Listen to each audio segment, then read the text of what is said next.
Hello, today we are going to work on a Liberia Rockspider. Liberia was a bike and motorcycle manufacturer based in Grenoble, France.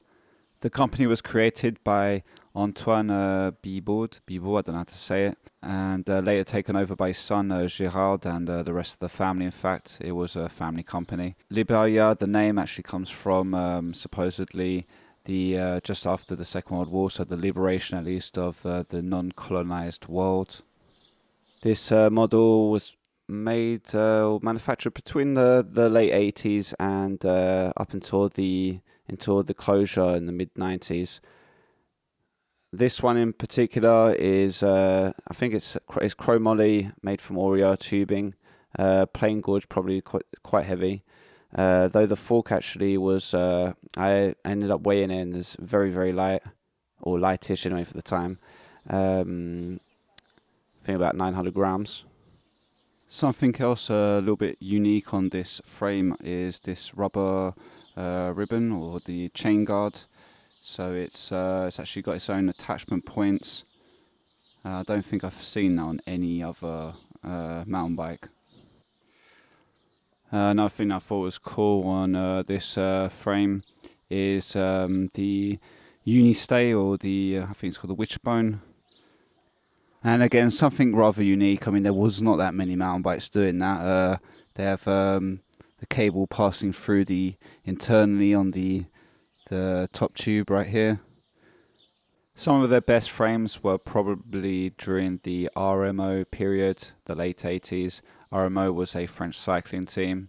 Something else that caught my eye was apparently in 1978, and according to this website, Gérard, the son, went to the United States and noticed the emerging mountain bike scene, and he came back to France and made the first French mountain bike. I don't know if that's all true, but I have seen some very old Liberia mountain bikes up for sale, so maybe there's some truth to it.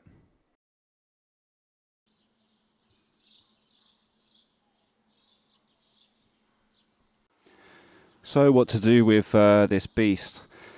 We are going to strip off the terrible lower-ended Shimano parts, and we are going to put some higher-ended stuff. Stripped and ready to clean. I saved the painful watch of removing, or maybe the pleasurable watch of removing the low-ended Shimano 200, 200 GS group. You understand very quickly where a lot of the weight was coming from on this frame. Typically the handlebars, which weigh nearly a kilo on its own. So very low-ended stuff. I think that's probably the difference on the lower-ended models. The frame was the same, but the parts were obviously a lot heavier. And the brakes and the transmission alone weighs in nearly 2.2 kilos. Wow. The cage bearings on the headset, the lower one anyway, have been destroyed.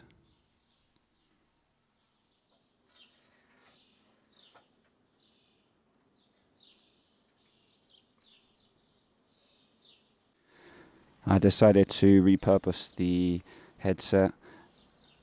I was going to slap on a XT1 I've got as well in 1 inch, but I didn't think there would be much of a difference in weight or in function.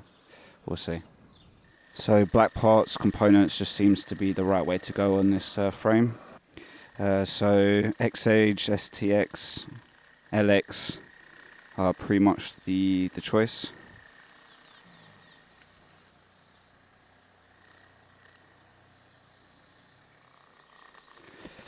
You know what, this brown and or Bordeaux brown and yellow really excites me.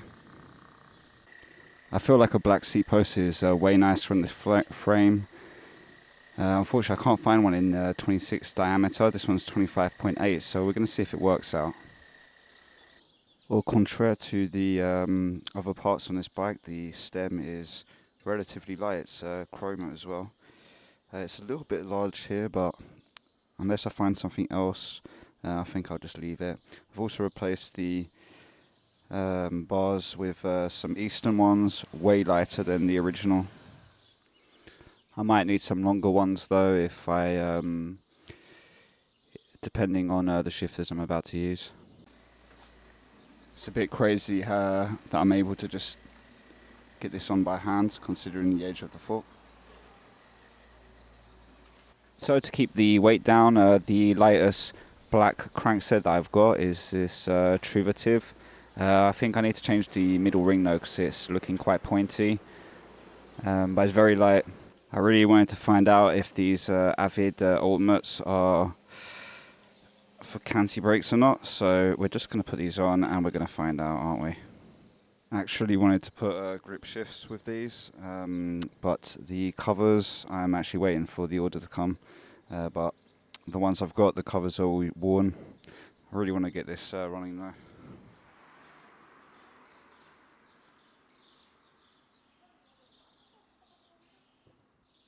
I've got a pair of Mavic Crosslands that already have the tyre, so a bit of saving time as well.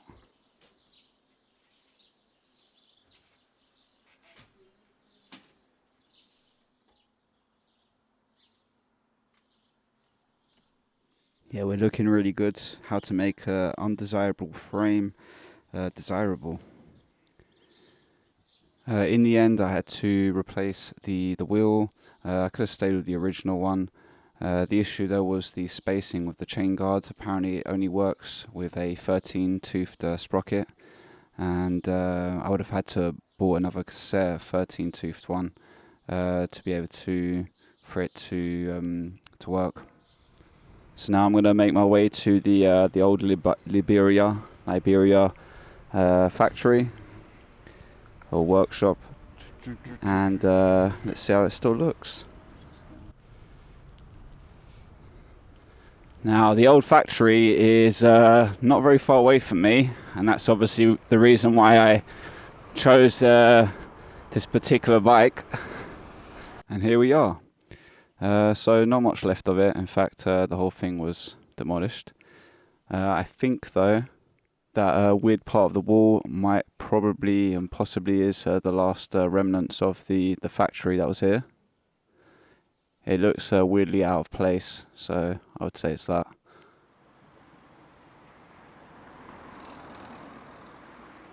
The paint job or the decoration is of quite high quality and at the same time on the verge of insanity. It looks like there was an undercoating, and then after they put another coating on this one, many different colours. Then there was some transfers that were put onto it, and then eventually they put looks like a kind of coating of lacquer or varnish, which I'd imagine was then heated up to harden. I've said quite a lot now, I won't add on any more. I think I will keep this bike for the private collection and possibly modify it more and more. So thank you for listening, and I hope I'll find an aluminium one as well in the future to make another video. Peace out.